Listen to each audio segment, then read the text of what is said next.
Izin Surat ngambil apa dulu. ya? Surat Surat terserah apa, Mbak Mbak? Rama. Oh, surat terserah. Subhanallah. Ini kemarin saya ini masih berhubungan ya dengan surah Al-Munafiqun ya, Mbak Nur. Kemarin Ya. saya dengar tafsir surat Al-Hadid ya. Surah ada juz 27 surat Al-Hadid. Nah, itu disebutkan kan di sana, saya juga buat summary-nya, ada dua ustadz ya. Ustadz kalau di Inggris ini Ustadz Asim Khan, beliau ahli tafsir juga. Kalau di ya kita tahu ya Ustadz Numan Ali Khan karena beliau itu apapun suratnya pasti ada available gitu, Masya Allah. Nah, saya ada summary sedikit dari beliau. Surat Al-Hadid ini tentang orang-orang munafik dan orang-orang yang berinfak, sama dengan surat Al-Munafiqun. Masya Allah ya, ketika Allah menerangkan di awal-awal surat Al-Munafiqun itu tentang sifat-sifat orang munafik, kemudian diakhiri dengan menyuruh kita berinfak. Ternyata dalam bahasa Arab itu nifak dan infak itu subhanallah saling berhubungan. Nifak itu kan seperti lizard ya, lizard itu apa ya, kalajengking ya, itu Lizard cicak. no, bukan kalajengking. Lizard itu kayak Cicak biawak lizard. ya. Kadal ya, kadal ya. Lizard. Itu kata beliau itu yang namanya nifak itu dari bahasa Arab artinya kadal yang selalu keluar dari dua lubang gitu. Jadi kadang keluar dari kiri, kadang keluar dari kanan, kadang ya dua arah gitu. Jadi dia itu bisa ke arah sini dan bisa ke arah sana. Jadi ada dua lubang dalam terowongan, itu namanya nifak. Nah, kenapa Allah hubungkan dengan infak? Masya Allah. Infak itu juga mengeluarkan kan? Masya Allah. Jadi mengeluarkan apa yang kita punya, bisa berinfak dengan sedekah, berharta, dengan juga berjihad di jalan Allah, atau dengan pendidikan, dengan apapun. Infak itu nggak mesti harus ada dengan amwal. Tapi amwal itu sangat direkomendasikan di dalam surat, karena dikeluarkan dari apa yang Allah berikan kepadamu. Ya ayyuhalladzina amanu, yang terakhir suratnya wa anfaqu mimma razaqnahum ya, dan mimma razaqnahum, dan berinfaklah dari apa yang Allah telah berikan kepadamu. Jadi bukan dari apa yang enggak ada, ada yang ada aja. Yang ada yang Allah telah berikan dikeluarkan. Karena infak ini akan eliminasi, akan mengurangi rasa nifak kita. Nifak itu kan karena orang di luar seperti mendukung Islam gitu ya, tapi dalam hatinya, oh saya tuh sebenarnya benci sama orang itu, tapi karena dia ini kita berada di daerah aman, jadi kita pura-pura. Nah itu kan gitu ya, nifak itu ya. Jadi ada dua muka gitu, karena dia sering ke sini dan sering ke sana, itu nifak. Nah, untuk mengeliminasi kemunafikan dan tidak ada yang tahu kecuali Allah, itu dengan berinfak, mengobati nifak itu dengan berinfak. Masya Allah.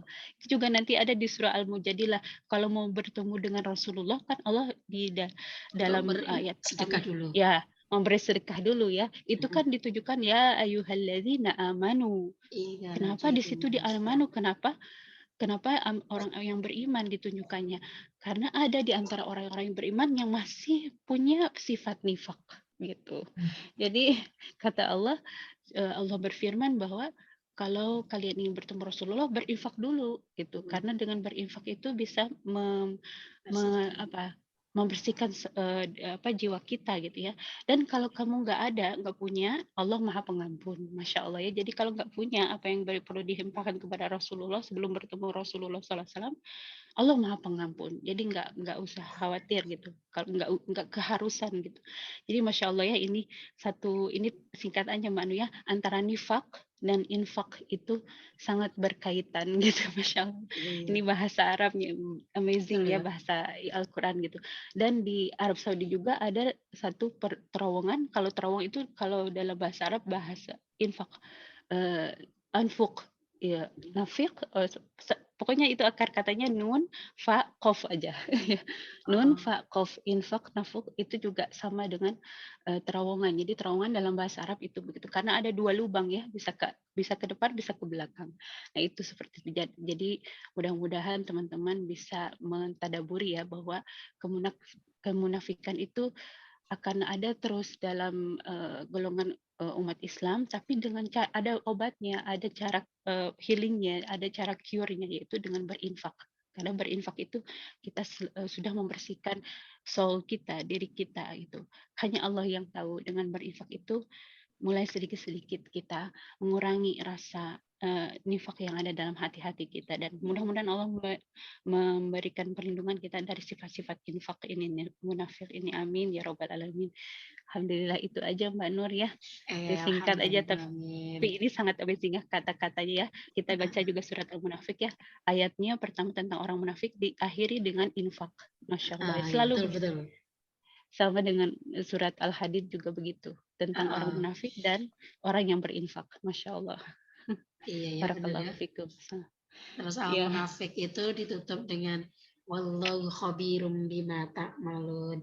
Wa anfiqu mimma razaqnakum min qabli ayat yahadakumul maut, itu ya. Iya, betul. Fayaqulu rabbi laula akhartani ila ajalin qarib fa asaddaq wa akum minas salihin. Ya, benar-benar. Maka kenapa idza ja'aka munafiqun ditutup dengan wa anfiqu mimma. Iya ya. Iya, Masya Allah, amazing ya Mbak ya, Mbak Nur ya.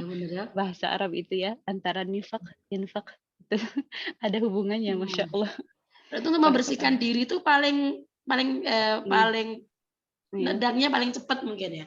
Itulah dengan cara berinfak, menginfakkan, mengeluarkan sesuatu yang kita sukai, mungkin gitu. Iya, betul. Iya, Masya Karena Allah. dengan itu akan mengurangi kemelekatan, kalau dalam teori psikologi kan gitu. Iya, karena menjadikan kita munafik itu karena kita melekat terhadap suatu benda kan. Betul. Kita melekat kepada kecintaan kepada suatu benda, menjadikan kita munafik gitu memang. Iya, betul. Masya Allah. Jadi kalau kita memang mencintai Allah, yang terowongannya digunakan untuk jalan lurus, tapi kenapa kita masih menduakan hati kita? Hati itu kan cuma satu ya, untuk menempati kan satu gitu kan. Tapi kita masih mencintai jika selain Allah gitu kan. Ya, Masya Allah ya, betapa Allah untuk membersihkan itu kan penyakit ya, dan ada obatnya. Obatnya itu berinfak. Masya Allah. Maka obatnya berinfaklah itu, biar kita nggak terlalu melekat terhadap suatu benda. Dan makanya ketika kita memberikan sesuatu pun harus yang terbaik juga. Lan tanalul birra hatta tunfiqu mimma tuhibbun. Kan gitu kan. Untuk menginfakkan sesuatu yang kita cintai. Untuk bersih-bersih diri ya mulai dari apa yang kita cintai coba dikeluarkan.